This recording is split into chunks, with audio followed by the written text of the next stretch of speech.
Mga kaibigan, mga kababayan, maulan po na panahon sa bawat isa. Meron po tayong update ngayon sa lagay po ng ating panahon.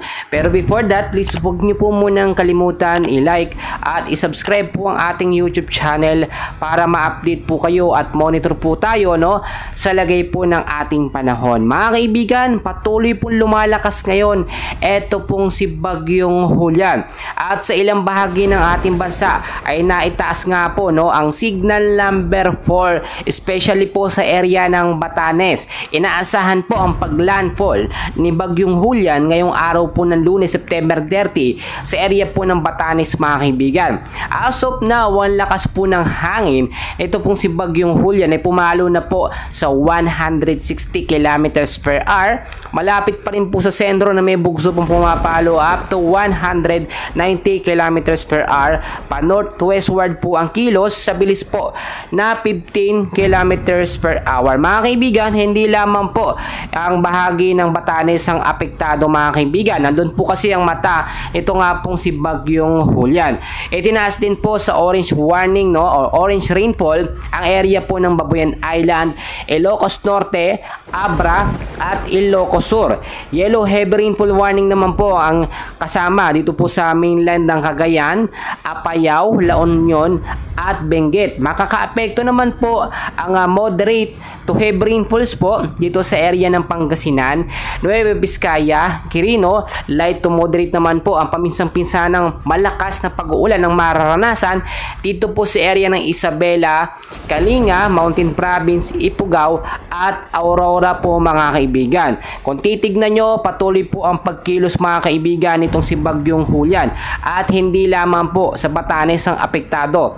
Itinaas na rin po ang signal number 1 or meron pa rin po tayong signal number 1 na tatagal po ng 36 hours dito po sa area po ng Ilocos Sur, La Union, Abra, Kalinga, Ifugao, Mountain Province, Benguet, Isabela, Nueva Vizcaya, Quirino at northern and central portion po ng Aurora. Ang asahan po natin dyan ang hangin ay papalo po sa 39 to 61 kilometers per hour, which is storm signal number 1 po kapag ganoong kalakas ang hangin.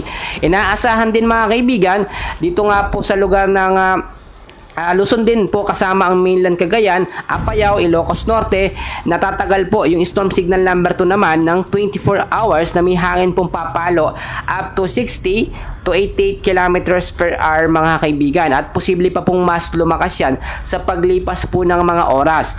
Signal number 3 naman po tayo, natatagal po ng 18 hours, meron pong lakas ng hangin na 89 to 117 kilometers per hour ang area naman po ng Babuyan Island, At signal number 2 naman, yung sinasabi ko nga po sa inyo, mainland Cagayan, Apayao, Ilocos Norte, natatagal din po ng 24 oras. Mga kaibigan, patuloy gumagalaw at nananatili po si area ng Batanes. Ito pong si Bagyong Julian at inaasahang lalabas pa ito by Wednesday ng hapon hanggang sa posibleng mawala na o tuluyan ng makalabas pagpatak naman po ng araw po ng Huwebes. So mas maganda nakaantabay, nakatbantay tayo sa lagay po ng ating panahon. So sa mga nag-aabang, wala rin pong pasok ngayon sa ilang lugar po sa province ng Abra o levels po yan, public and private.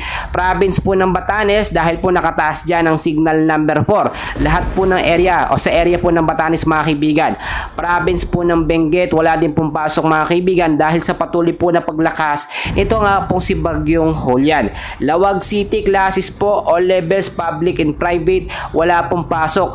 Province din po ng Ilocos Norte, elementary at secondary levels, wala pong pasok, public and private po, mga kaibigan. Ilocos Norte, Ilocos Sur, La Union, wala din pong pasok, mga kaibigan, dahil sa banta ng patuloy na paglakas nga po nitong si Bagyong Julian, mga kaibigan. So ang ilang bahagi naman po ng Metro Manila na aking hindi nabanggit, sa Metro Manila, mga kaibigan, Luzon, Visayas at Mindanao, patuloy pa rin tayo makakaranas ng maulap na kalangitan dala po nitong si Bagyong Julian na may potential po maging isang ganap na super typhoon within the next 12 to 24 hours. So maging mapagbantay at maging mag-antabay lamang tayo sa lagay ng ating panahon, mga kaibigan. Yan lamang ating update ngayong umaga po ng Lunes, and please huwag kalimutan mag-like and subscribe for more weather updates. Maraming salamat po.